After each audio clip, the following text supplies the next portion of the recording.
You felt it, right? That quiet, nagging feeling that things just aren't made the way they used to be. That you're paying more and more, but somehow you're always getting less. It's a feeling a lot of us share, but we usually just brush it off. We think it's just nostalgia, or, that's just how things are now. But it's not just a feeling, it's real. And today, we're going to pull back the curtain on the hidden system that makes it all happen. It starts with the small stuff, the cereal box that feels a little too light in your hand, the bag of chips that seems to be mostly air these days. And then, of course, there are the prices. Every trip to the grocery store feels like a small gut punch, doesn't it? The numbers just keep ticking up and up for the exact same things you bought just a month ago. But maybe the most frustrating part of all is that things just don't last. The new washing machine dies a week after the warranty expires. The phone charger starts fraying after 6 months. That new t-shirt looks old after just a few washes. It feels like we're all stuck in a constant, expensive cycle of replacement. So what is going on? Why does everything feel like it's in a state of quiet decline?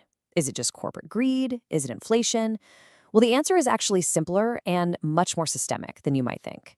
It all comes down to a set of rules that most of us never even see. Now, this isn't some secret plot being hatched in a boardroom to make your life difficult. It's not a grand conspiracy. It is the predictable, almost inevitable result of a very specific set of incentives that run our modern economy. And once you understand that single core incentive, everything else just clicks into place. To solve this mystery, we have to start with the one single, most important rule that governs almost every major company whose products you buy. You could call it their prime directive. And that rule is to increase shareholder value. A publicly traded company, one you can buy stock in, exists for one primary reason: to make its owners, the shareholders, more money. That's it. That is the mission. It's not to create the best products in the world or to make customers happy or to provide good jobs. The fundamental goal, the one that determines if a CEO gets a massive bonus or gets fired, is to make the company's stock price go up. So think about what that means for a company's day-to-day priorities. Making a higher quality product, that's optional. Offering you lower prices, optional. Building things that are durable and last a long time, completely optional. But generating returns for shareholders, that is mandatory.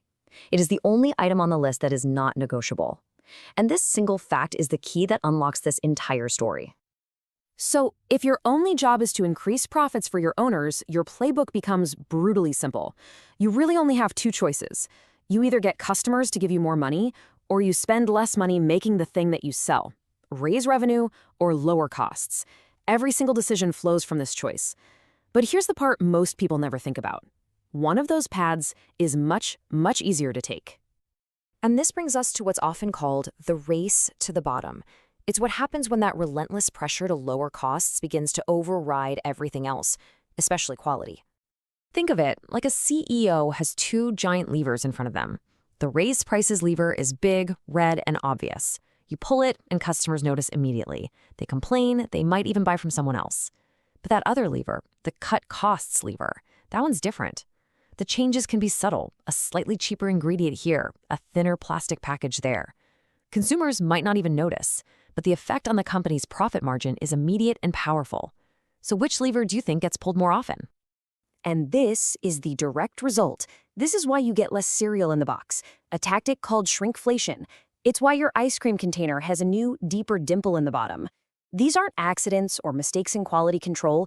They are calculated, line-item decisions made on a spreadsheet to shave a fraction of a cent off millions of units, all to quietly boost profits. But the cost-cutting goes deeper than just ingredients. It extends to the very lifespan of the products themselves.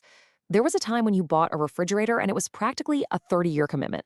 Today, you're lucky if you get 7.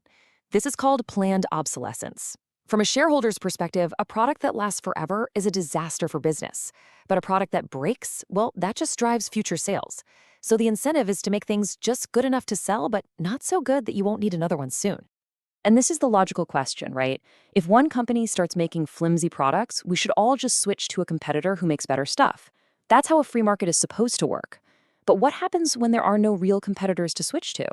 This is where the system flips. And that brings us to the next layer of this problem. Over the last few decades, true competition has been quietly vanishing from many, many industries. Just think about the choices you have. In almost any aisle of the supermarket, for your internet service, or for airlines, It might seem like you have dozens of brands to choose from, but if you actually follow the ownership trail, you'll find most of them are owned by just a tiny handful of massive corporations. This is called consolidation, and it has left just a few companies in control of almost everything. And here's the crucial point. When only a few companies control an entire market, the incentive to innovate, to improve quality, it just disappears. Why would you spend more money to make a better product when your so-called competitors are all in the same boat, cutting costs right alongside you? The consumer has nowhere else to go. The race to the bottom becomes the only race in town. And this brings us to the most surprising part of this whole system, a paradox that actually puts most of us on both sides of this equation at the exact same time without us even realizing it. So we have to ask, who is really benefiting from this system? We know the companies and their major shareholders are. But when we say shareholders, who are we actually talking about? Well, the answer might be a lot closer to home than you think. This is the moment everything changes. Here is the great irony of our time. If you have a retirement account, like a 401k, or own any kind of index fund, then you are a shareholder. You are an investor. So as a consumer, you're frustrated, paying more for products that break sooner. But as an investor, your retirement fund is growing precisely because those companies are so successful at cutting costs and raising prices. You are simultaneously the victim and the beneficiary of the exact same system. So let's tie all these clues together. This isn't a story about good guys and bad guys.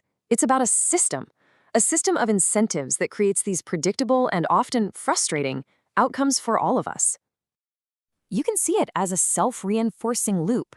It starts with us as investors demanding growth from our retirement funds.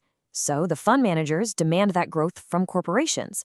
The corporations respond by pulling the easiest levers they have, cutting quality and raising prices. This boosts profits, the stock price goes up, and we, the investors, are rewarded. And then the loop just begins all over again, each cycle shaving a little more quality and durability from the products we all use every day. The point of this explainer isn't to make you angry or cynical. It's to give you a framework for understanding the world you live in. Knowing why things are the way they are is the first crucial step. It helps shift the focus from just blaming individual companies to actually examining the rules of the game itself. Because the real takeaway is this: incentives drive behavior. From the size of your cereal box to the lifespan of your washing machine, it is all a result of a system designed to maximize one single thing. And now that you can see that incentive loop, you'll start seeing it everywhere. And once you see it, you can't unsee it.